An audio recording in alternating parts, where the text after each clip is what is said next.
datang di podcast Semua Bisa Diobrolin Friend. Balik lagi sama saya, PH Putri, host podcast present by Banyuwangi 24 Jam.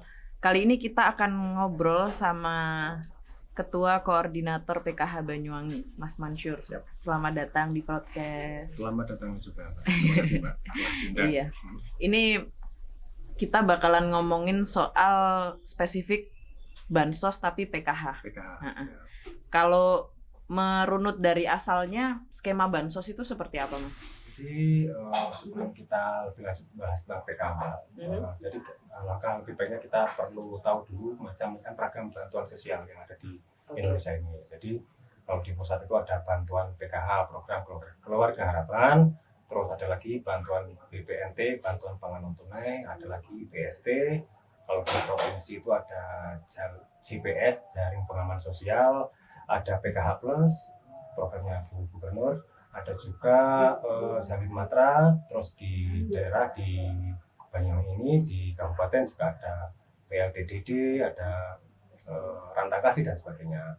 Nah, untuk PKH adalah bantuan pemberian bantuan uang secara non tunai kepada warga yang dijadikan atau di SK-kan oleh Kementerian Sosial sebagai peserta PKH, seperti itu, Mbak.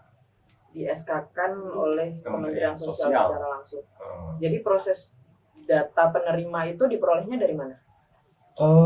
Dari DTKS, data terpadu kesejahteraan sosial. Jadi alurnya adalah ketika kementerian mau menambahkan anggota penerima atau perluasan wilayah PKH, itu kementerian ngambil data dari DTKS. DTKS itu apa? DTKS adalah data kemiskinan yang ada di daerah-daerah. Jadi mungkin banyak warga yang tidak tahu ternyata data itu yang mengelola adalah pihak desa.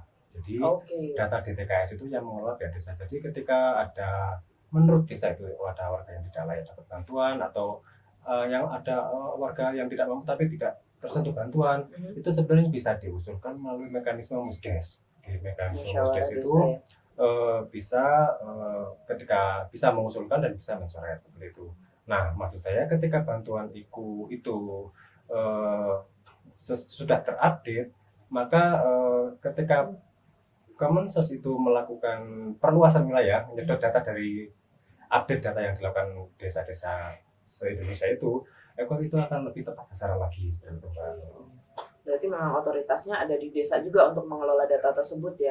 Dan lebih lagi kalau yang perlu diketahui lagi adalah PKH itu pemberian bantuan yang bersyarat, Mbak. Jadi bantuan yang beda dengan bantuan yang lain. Kalau bantuan yang lain itu sekedar ngasih uang selesai, kalau PKH enggak, ada kewajiban, ada yang harus dilaksanakan oleh penerima PKH. Seperti itu. Bersyarat itu apa aja syarat-syaratnya untuk bisa? Untuk PKH yang pertama tentunya harus masuk DTKS dulu, data terpadu kesejahteraan sosial, itu yang pertama. Yang kedua adanya komponen pendidikan, komponen kesejahteraan sosial, adalah komponen kesehatan.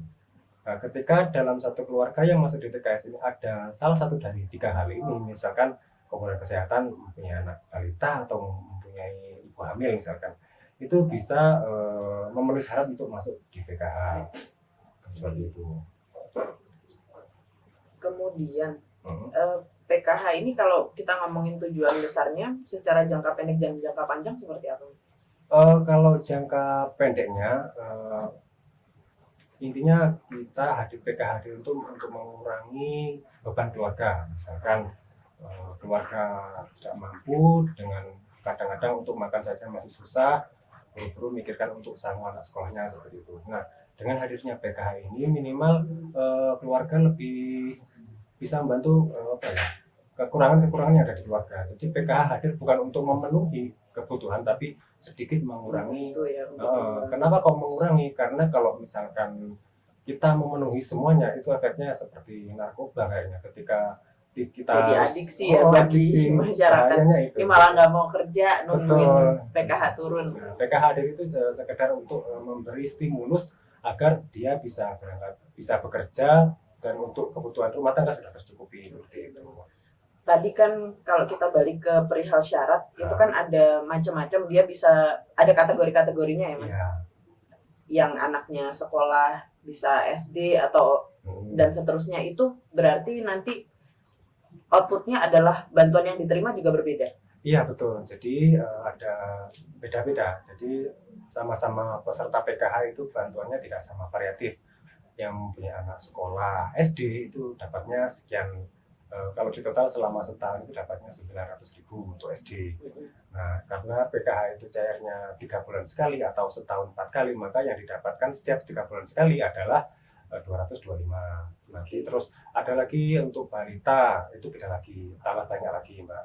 Terus ada SMP, ada SMA, nah itu semuanya sudah tersusun rapi sistem. Jadi apabila di dalam satu keluarga itu ada ibu hamil, kemudian ada anaknya SMP dan ada anaknya SMA, sifat bantuannya bisa berkali lipat sesuai kebutuhan tersebut ya? Iya, sesuai komponen yang ada untuk PKH seperti itu. Nah, harapannya apa? Ketika punya komponen kesehatan, punya anak balita, tercukupinya gizi, jangan sampai anak itu stunting, jangan sampai anak itu kurang gizi seperti itu. Karena memang susu itu kan mahal, susu pengganti ASI seperti itu, penambah. Kalau bicara soal turunnya bantuan itu kan per 3 bulan ya, per 3 bulan, berarti 4 kali dalam 1 tahun. Itu periodenya selalu pasti? Iya, jadi untuk PKH itu setahun 4 kali, Januari, April, Agustus, sama yang terakhir bulan apa ya, September. Itu kan langsung Oktober ya. Itu kan non tunai dan langsung, itu berarti dananya dari Kementerian Sosial langsung ke penerima atau seperti apa? Betul sekali. Jadi ketika sudah momennya waktu penyaluran bantuan, jadi Kementerian Sosial itu akan meng-SK-kan berita acara, meng-SK-kan surat perintah untuk pembayaran kepada penerima PKH sebanyak 10 juta itu ke Himbara. Nanti Himbara menyalurkan bantuan langsung ke rekening warga penerima seperti itu. Jadi tanpa melewati bupati, tanpa melewati dinas sosial, apalagi melewati kita, jadi langsung ke rekening mereka seperti itu. Lebih aman ya? Aman. Jadi potensi untuk pelanggaran korupsi itu nggak ada kalau PKH. Kemudian tadi bicara tentang 10 juta, ya. Itu adalah limit kuota penerimanya? Sampai detik ini yang disepakati pusat adalah pagunya 10 juta. Jadi ketika misalkan nih, kayak kemarin kan ada kenaikan kelas, ya, anak sudah lulus, berarti kan kepesertaan PKH sudah tidak memenuhi syarat, akhirnya tercoret secara alami. Jadi karena proses alami itu misalkan yang berkurang 500.000 sekian penerima yang harus dicoret karena memang sudah tidak punya komponen, karena syaratnya ada komponen. Nah itu nanti kebijakan Kemensos akan melakukan validasi. Jadi pengambilan calon penerima lagi dari data dari DTKS yang belum menerima bantuan PKH seperti itu. Berarti kalau ngomongin soal misalnya anaknya SMA, kemudian dia daftar ketika anaknya kelas 2, kelas 3 sudah lulus, itu berarti auditnya memang dilakukan secara berkala dan sistem mengetahui ini sudah waktunya lulus maka harus diputus. Betul sekali. Jadi teman-teman pendamping di lapangan setiap saat, real time, setiap hari ketika ada temuan, ketika kunjungan lapangan kok anaknya sudah lulus, maka hari itu juga mereka bisa memutakhirkan data melalui aplikasi di HP-nya seperti itu. Kemudian secara teknis ini saya ngebayanginnya agak riwah banget.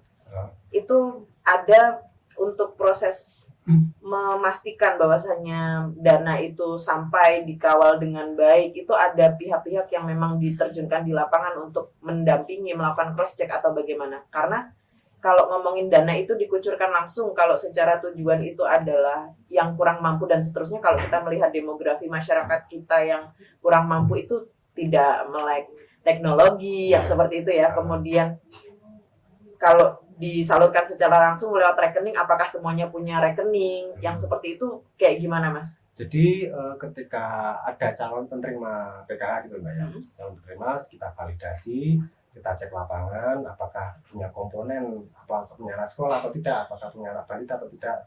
Setelah itu kita entry melalui aplikasi, kita laporan ke pusat, nanti di pusat akan di-SK-kan gitu. Jadi setelah di-SK-kan dia misalkan sudah ter-SK menjadi penerima PKH. Nah itu nanti akan turun lagi full recall. Jadi Kementerian Sosial akan melakukan full recall, buka rekening kolektif sesuai BNPN yang kita kirim itu. Nah, ketika kartu sudah jadi akan dikirim ke kabupaten. Nah, nanti kita koordinasi dengan Himbar atau bank yang menyalur itu, koordinasi kapan kita menyalurkan kartu itu. Jadi misalkan seminggu lagi kita menyalurkan, ya. Jadi kita koordinasi dengan kecamatan, dengan desa untuk mendatangkan nama-nama sesuai BNPA yang ada. Nah, setelah kita undang, bank juga datang, nanti penerima PKH itu langsung berhubungan dengan bank, kita coba mendampingi. Jadi kartu langsung ke tangan penerima bantuan, tidak melalui titipan melalui kita, tidak. Tapi kalau seperti itu kan, kalau misalnya proses untuk sampai ke desa itu koordinasi dengan pihak desa juga, Mas. Maksudnya secara pendampingan atau ketika data mau dinaikkan tadi untuk bisa dia menerima itu kan melalui desa juga. Iya, pasti. Jadi kita selalu koordinasi dengan desa karena yang punya wilayah kan desa. Jangan sampai kita ujuk-ujuk datang data KPDW, ya kita enggak. Ada nggak sih kejadian di lapangan yang misalnya selek dari pihak PKH yang ke desa, kemudian desa pengennya ada begini dan begitu, pengennya orangnya ini dan itu? Iya, jadi ada beberapa desa kadang-kadang yang belum paham mekanisme PKH seperti apa. Dianggapnya sama dengan program bansos yang lain. Jadi ketika bantuan ini sudah ada BNPA-nya, sudah ada namanya kartu ini, maunya pihak desa, ini sudah hampir sejahtera ini Mas, digantikan ke yang ini saja gitu. Ini yang lebih membutuhkan. Nah, ini kan secara aturan pedum atau pedoman yang kita punya, pedoman bansos itu kan kita nggak boleh kayak gitu. Jadi kita harus menyerahkan sesuai BNPA yang ada. Ketika namanya Bu Sumiati dengan suami Pak Indra misalkan, ya harus diserahkan ke yang bersangkutan sesuai KTP KK yang ada. Jadi ketika kita serahkan ke bukan yang berhak, berarti kan ini adalah salah sasaran. Bagi saya ini salah sasaran. Jadi salah sasaran bukan hanya ketika dapat bantuan dia kategori kaya, bukan itu saja, tapi ketika BNPA yang ada atas nama orang lain dikasihkan ke siapa, itu juga salah sasaran bagi saya, bagi kita, seperti itu.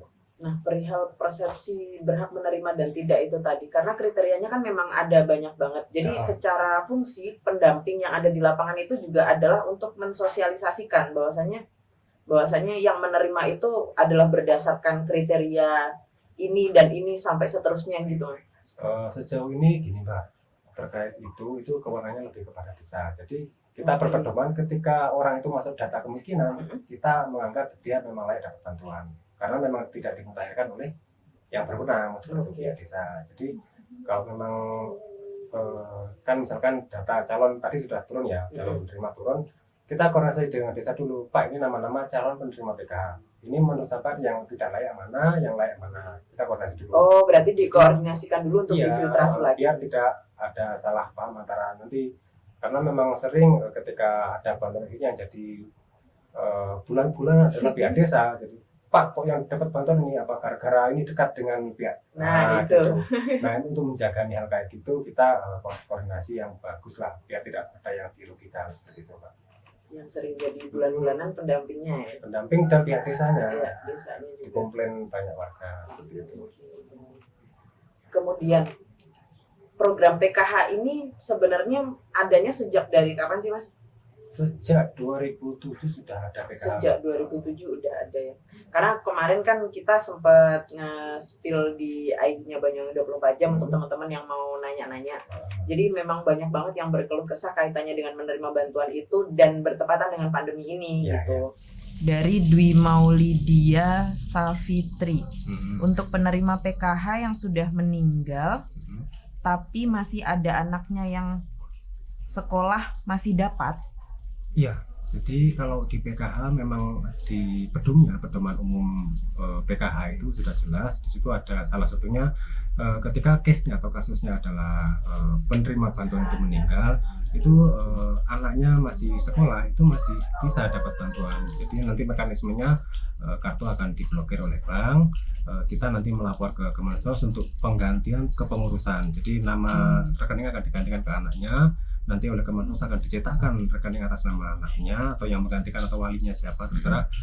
Nanti akan turun kartu sesuai dengan alamat yang baru seperti itu, nama yang baru seperti itu. Gitu ya Mbak Dwi Maulidia. Ada pertanyaan dari Rifa. Kenapa kalau uang anak balita dalam kurung 3 bulan kalau tidak cair terus waktunya cair lagi, yang cair nggak double? Dapat bantuan KPM Balita, kenapa bantuannya tidak double? Bisa jadi itu yang tahap keduanya itu terblokir. Jadi yang bisa diambil tahap 1 karena sudah dibuka blokirnya, tahap 2-nya masih diblokir karena memang dalam rangka pencocokan data yang tahap 2 kemarin. Hari ini seminggu yang lalu kita memang turun lapangan untuk ngecek satu persatu nama-nama SDM, KPM atau penerima bantuan yang masuk data list blokir. Nah, kita cek lapangan apakah orangnya masih ada atau tidak. Nah, kita sudah cek, kita foto semuanya, kita kirimkan ke Mensos. Nah, data-data ini menjadi acuan ke Mensos untuk melaporkan ke Himbara agar dibuka blokirnya. Maksudnya kenapa harus dicek? Kadang-kadang ada warga yang sudah tidak berada di situ lagi, sudah nggak tahu kemana, mungkin sudah pindah rumah tanpa sepengetahuan. Akhirnya takutnya ketika orang sudah tidak ada, bantuan cair kan malah menjadi barang dia tidak tahu kan kalau dapat bantuan kan, takutnya malah jadi dana yang mengendap, akhirnya malah jadi temuan seperti itu. Tapi ketika data itu sudah tervalidasi dan sudah di unfreeze atau sudah dibuka blokirnya, itu apakah dana yang kemarin sempat nggak keluar itu akan bisa cair lagi? Iya, jadi secara mencairkan, menyusul gitu ya? Menyusul. Jadi tapi lagi-lagi itu memang kewenangan dari Kemensos. Tapi secara aturan memang seperti itu. Cuman lagi-lagi kita kebijakan semua ada di Kemensos. Kita nggak tahu kebijakan nanti seperti apa lagi. Cuman kalau secara pedum yang ada sekarang memang seperti itu. Jadi ketika proses freeze-nya selesai atau proses blokirnya selesai, dibuka lagi blokirnya itu bisa diambil seperti itu. Ini terakhir nih, ada pertanyaan satu lagi dari Dio Elsa 95. Mbok nggak usah diwehi duit tapi dikei kerjaan atau buka no usaha nggak iso tah rawan ditilep duit. Wah, luar biasa. Gimana tuh Mas? Jadi memang ragam bansos itu banyak sekali. Ada yang berupa langsung kita kasih pelatihan, terus dikasih modal usaha, itu ada. Ada yang ngasih bantuan beras, bantuan sembako itu ada. Nah, untuk PKH ini memang fokusnya di pemberdayaan sebenarnya. Cuman teman-teman tahunya PKH itu ngasih uang dan uang. Padahal enggak, di PKH itu ada pemberdayaan. Jadi salah satu kewajiban penerima PKH itu salah satunya adalah setiap 1 bulan sekali wajib hadir dalam sekolah PKH atau Family Development Session. Nah, dalam program itu warga yang hadir kita latih bagaimana memulai usaha, bagaimana menjadi orang tua yang baik, terus bagaimana cara mengelola keuangan keluarga agar tidak gali lubang tutup lubang seperti itu. Jadi warga bisa membedakan antara kebutuhan dan keinginan seperti itu. Dan banyak lagi program kurikulum yang kita share ke warga penerima seperti itu. Jadi memang nggak melulu ngasih duit aja, iya. Tapi banyak berdampingan dengan itu ada program-program yang memang sudah disediakan gitu ya. Betul sekali. Gitu Mbak yang nanya tadi. Kemudian nih, kalau case-case di lapangan itu banyak nggak sih Mas muncul aduan-aduan dari masyarakat?